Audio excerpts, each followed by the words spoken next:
Waarabu hawa wa kaskazini wamekuwa na hii tamaduni ya kuiweka CAF kiganjani. Subscribe to my channel and also press this bell icon. Mtazamaji wa Sanga TV, kazi yetu ni kuyazungumza yale yote ya kimichezo ambayo yanaendelea kuchukua nafasi kwa hivi sasa. Mimi naitwa Ernest Singano. Unanipata hivyo katika Instagram yangu Ernest Singano 12. Follow na uendelee kusubscribe, kituo bora kabisa cha matangazo Sanga TV Media. Harakati za kupita nimekutana na kocha hapa, mzee wa fakti. Bana, mambo yanaenda na upo vizuri kabisa? Sawa dakta kabisa, tunamshukuru Mungu. Mambo yanasonga. Kabisa. Bana, mambo ni mengi sana. Ni kocha, umesomea ukocha kwa namna ambavyo tunaizungumzia michezo. Mchezo mkubwa wa finali kombe la shirikisho barani Afrika, RS Berkane dhidi ya Simba. Kwa namna ambavyo tunauchanganua mchezo huu. Lakini awali taarifa ambayo imetoka ni kuhusiana na Simba. Kwamba hatiani kukosa uwanja wa Benjamin Mkapa. Kwako hii imekaje? Simba na ukosa uwanja wa Benjamin Mkapa ikitokea itakuwa na athari gani kwa namna ambavyo uwanja wa nyumbani? Tuanzie hapa kwanza. Kwanza itakuwa ni pigo kama nchi kama Tanzania, lakini pia itakuwa ni pigo kwa mashabiki ambao wanatamani kuja kuishangilia timu yao, wanatamani kuja kuiona kombe ikiwa kwa Mkapa pale. Unajua mandhari ya uwanja Mkapa yenyewe inatisha. Waarabu wenyewe wanajua kwamba kuna ile slogan yao wanatumia kwa Mkapa hapa hatoki mtu. Naam, lakini Waarabu hawa wa kaskazini wamekuwa na hii tamaduni ya kuiweka CAF kiganjani, kuweka CAF mkononi, kama ambavyo hawa mapacha wa Kariakoo pia wamekuwa na hiyo tabia ya kuiweka CAF kiganjani, wamekuwa wakiweka bodi ya ligi kiganjani, kwa maana kwamba wanaweza kufanya maamuzi yoyote CAF ikafuata. Kwa swala kwa sababu mpaka sasa hivi nafikiri CAF bado venue ni Benjamin Mkapa, bado haijabadilika.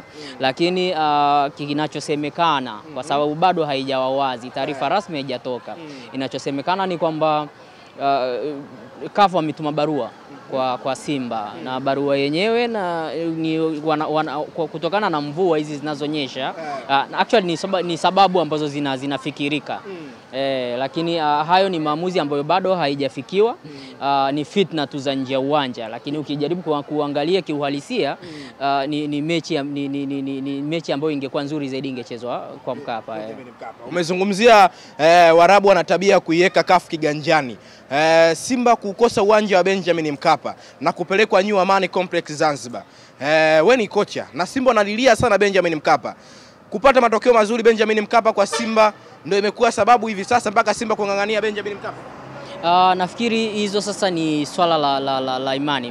Mpira unachezwa sehemu yoyote, kwa sababu mpira ni dakika 90. Mpira unapochezwa uwanjani, uwanja wote sawa, lakini kuna ile mchezaji anafaidika na mandhari ya nje ya uwanja, kwa maana kwamba yule shabiki ambaye ni mchezaji wa 12 kwa Mkapa imekuwa na mandhari tofauti, watu wanajaa uwanja wa watu 60,000. Kwa maana hiyo unajaribu kuelewa kwamba kwa nini wanaungangania, kwa sababu wanamhitaji huyu mchezaji wa 12 awepo kwenye katikati, kwenye kuja kuhamasisha kwenye mechi yao.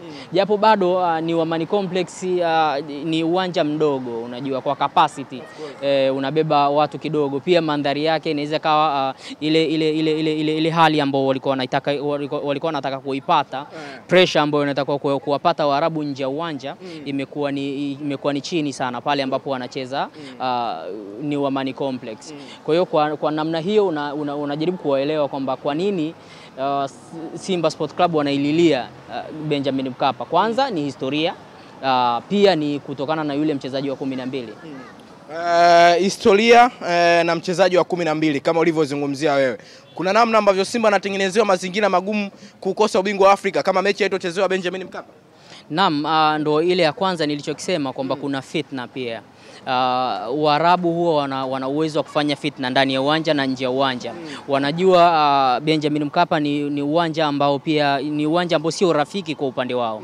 Sasa kama sio rafiki kwa upande wao, nini wanaweza wakafanya? Kwa sababu mnyama Simba anaweza kufanya chochote hata kule.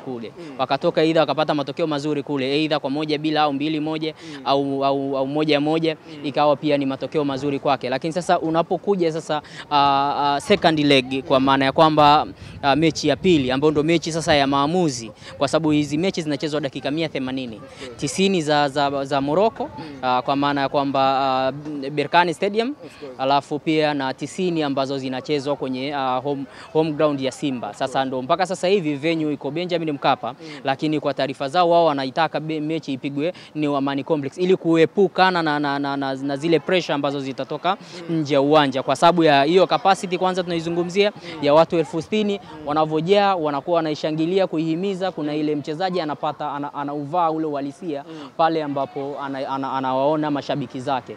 Kwa namna fani unawaelewa Simba kitu gani ambacho wanakitaka. Kwa hiyo ukiachana na historia pia kuna ile ground ambayo mchezaji huwa anaivaa kiuhalisia, kwa sababu ameshazoea kucheza huu uwanja. Simba wamekuwa wakicheza kule, lakini sio uwanja ambao wameuzoea kivile. Mechi ambazo wanazicheza kule huwa haziwi nzuri sana, hawapati matokeo hivyo kutokana na ile advantage ambao wanaipata nje ya uwanja huwa wanaikosa. Kwa namna hiyo kwangu mimi naona kwamba ni fitna ambazo ziko nje ya uwanja. Simba anatengenezewa fitna, tunaweza kutumia njia hii kuzungumza hivi. Naam. Kwa namna ambavyo sasa Simba wenyewe taarifa tumeiona baada ya kuposti na kusema kwamba taarifa rasmi itatoka baada ya mchezo wa awali kutamatika. Ni kama Simba wenyewe pia wanatuacha dilema na sisi tunaweza tukaamini kwamba huu mchezo una hatiani kupigwa New Amani Complex ukisoma taarifa ya Simba rasmi. Nafikiri kwa sababu bado taarifa hazijatoka hatuwezi kuizungumzia hilo, kwa sababu tunasubiria sasa taarifa rasmi zitoke CAF, kwa sababu hizo bado ni za chini, ni zile za kwa mujibu alichokiposti Simba na kusema kwamba taarifa rasmi itatoka baada ya mchezo wa kwanza kumalizika. Naam, kama watafanya hivyo ni sahihi pia. Lakini kikubwa nafikiri cha kuchagiza tu ni kwamba Simba pia wanaweza kafanya na kwa sababu mpaka sasa hivi bado wanapambana na serikali bado inapambana ili kuweka maji yale kutoama na nini kuishe, pia na hali ya hewa ambayo itakuepo. Kwa hiyo nafikiri kikubwa ni tusubirie taarifa rasmi, lakini kwa suluhisho tu la kawaida ambayo picha ambayo mimi naiona, naona Waarabu ni fitna zao za nje uwanja ili kuepukana na ile pressure ya mchezaji wa 12 nje ya uwanja. Waarabu wanaweza kawa na nguvu kwenye hili sana. Nafikiri Berkane inamilikiwa na jamaa anaitwa Fuzi, rais yule, nafikiri rais wa shirikisho, pia ni kiongozi mkubwa kwenye serikali ya nchi yao ya Morocco. Alafu pia ni makamu rais wa CAF. Kwa hiyo ana nguvu, anaweza akashinikiza chochote kikatokea. Kwa namna hiyo pia unaweza kaelewa kwamba kuna pressure ambayo pia wanaishinikiza kwa CAF ili hiyo mechi isichezwe Benjamin Mkapa. Kwa namna hiyo unaweza kaielewa kwamba kuna pressure ambayo iko nje ya uwanja inachezwa. Kwa namna ambavyo Berkane wanatazama historia ya Simba, majina mengi tumeyapa, ni machinjio, kwa Mkapa toki mtu. Huenda pia ikawa Berkane wana wasiwasi kuja kutumia Benjamin Mkapa wakipitia historia ya Simba akiwa anacheza nyumbani. Yes, hiyo inaweza kawa pia ni sababu. Kwa sababu unajua Benjamin Mkapa ameshakuja Al-Ahly hapo akafa. Sawa, wengi wameshafika hapo akafa. Esperance de Tunis ameshakufa hapo. Al-Masry juzi CS Constantine kafa hapo. Faxen amekufa hapo. Timu kubwa tu nyingi zimewahi kufa hapo kwa Mkapa. Na wakaita jina la machinjio, na kiukweli kwa Simba wameitendea haki hilo jina. Kwa hiyo pia ni shida, kwa sababu na wao wenyewe wanajua kabisa kwamba huu uwanja kuna vitu vingi sana. Huu uwanja wao wanaweza kafika wasitoke. Ndio maana pia tunaweza tukatumia kwamba historia ya Simba ya nyumbani ndio chanzo cha Berkane kutumia uwanja wa New Amani Complex. Yes, of course. Kama itatokea Simba na kutumia uwanja wa New Amani Complex Zanzibar na kukosa uwanja wa Benjamin Mkapa, itakuwa ni pigo pia kwa upande wetu kama wanahabari, mashabiki wa soka na Dar es Salaam kiujumla, kwa namna ambavyo kuiandikia historia fainali kubwa kama hii. Nafikiri kitu ambacho cha kuzingatia ni kwamba kuna wakati unatamani historia ikiwa inatokea itokee pale ukiwa mbele ya mashabiki wako. Historia itokee ule uwanja umefurika. Kama Simba anapata kombe, basi apate mbele akiwa amepata pale Benjamin Mkapa, inakuwa inaleta sababu kubwa zaidi. Kwa kwangu mimi naweza nikaielewa pia kwenye hiyo yengo. Chochote kina sababu yake. Lakini pia ni pigo kwa upande wa kusema kwamba kwa maana kwamba kuna mashabiki ambao wataikosa, waandishi wa habari wengi watakosa kufika, viongozi wengi wanaoitamani, pia na wale ambao pia hawaitakii mema. Unajua mpira una mambo mengi. Kuna wale ambao wanataka Simba ichukue, kuna wale ambao hawaitaki, kwa maana kwamba kwa pande zote mbili. Lakini chochote kinatakiwa itokee mbele ya watu wako. Kwa hiyo nafikiri kwa namna hiyo inaweza kawa pia inachagiza. Kwa tumechanganua sana kwa wenye upande wa kiufundi kocha. Unaenda kuwa mchezo wa aina gani kule Morocco? RS Berkane zidi ya Simba. Kwanza utakuwa ni mchezo mgumu sana. Mchezo mgumu sana kwa Simba, lakini kwa pande zote mbili pia. Lakini kwa Simba itakuwa ni mchezo mgumu sana. Kutokana na nini? Kwanza historia ya Berkane kwenye ule uwanja. Wamecheza mechi nyingi sana ambazo pia hawajawahi kufungwa. Unajua mpaka sasa hivi Berkane ni moja ya timu ambayo imetangaza ubingwa kutokea Machi nafikiri mwezi wa 3 imetangaza mapema sana, na hiyo inatokana na matokeo ambayo walikuwa wakiyapata mara kwa mara wakiwa wanacheza pale kwao kwa maana Berkane Stadium. Lakini pia ujaribu kuangalia kutoka hatua makundi mpaka sasa hivi Berkane ni moja ya timu ambayo haijawahi kuconsider hata goli moja. Umeelewa Na pale wamefunga magoli 18. Umeelewa ukijaribu kuona hivyo unaelewa kabisa kwamba ni timu ya aina gani na ni mechi itakuwa ya aina gani. Alafu kingine tunakuja tactically sasa kiufundi. Berkane huwa wanachezaje chini ya kocha wao, nafikiri anaitwa nani, Muiz Shaban, sio? Namna ambavyo wanacheza ni moja ya timu ambayo kwanza kocha ni kocha kwanza, wasifu wa ule kocha ni moja ya kocha ambaye ana wasifu mkubwa sana. Ni kocha ambaye tayari pale alipo ana medali, sawa ana medali, alafu pia ana kombe la mabingwa, kwa maana kwamba alichukua akiwa na Esperance Sportive de Tunis. Alichukua na Esperance Sportive de Tunis akiwa ilikuwa 2018 na 19. Pale alipo pia ana kombe la ligi ya Tunisia akiwa na hiyo Esperance Sportive de Tunis. Pale alipo, tusiende mbali, msimu huu tu ana kombe tayari ya Morocco akiwa na Berkane. Alafu pale alipo yupo finali, si ndio, ya shirikisho. Alafu yupo robo finali, sio? Kwa ni wasifu ambao unauelewa kwamba ni wasifu mpana wa kocha mwenyewe kama kocha, kwa maana kwamba yule kiongozi wa benchi la ufundi. Lakini pia unakuja kwenye kikosi, wana kikosi cha aina gani? Ni kocha ambaye anacheza katika mfumo wa 4 baada ya kipa ambaye ni nani, Moiz Mohamed nafikiri. Baada ya kipa wanacheza 4 mabeki 4, kiungo moja wa uzuiaji, alafu viungo 4 washambuliaji pamoja na striker wao moja.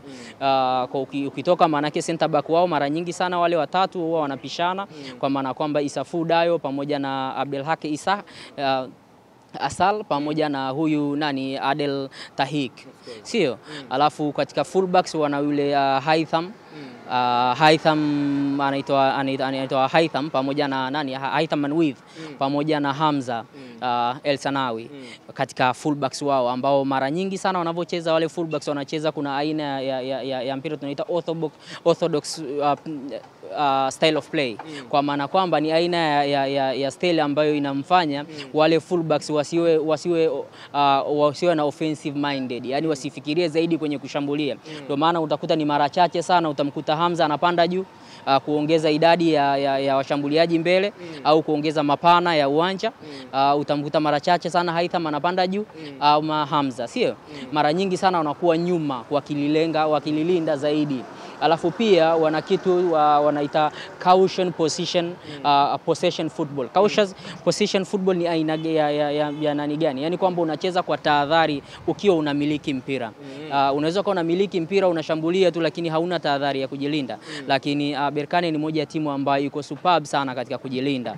Wanajilinda sana, ndio maana sio kwa bahati mbaya mpaka sasa hivi wameconcede magoli 2 tu. Sio? Sio kwa bahati mbaya, hamna kitu kinakuja kwa bahati mbaya. Then unakuja kwa kiungo wao wakati ambaye ni kiungo katili sana, Mamadou Lamine Camara, ambaye ni moja ya mchezaji ambaye kwanza height yake ni mrefu sana. Nafikiri 6 inchi 3 kitu kama hicho. Hakuna mchezaji mwingine mrefu katika nani kama mimi namuitaga ni mtoto 2000, lakini ni katili sana.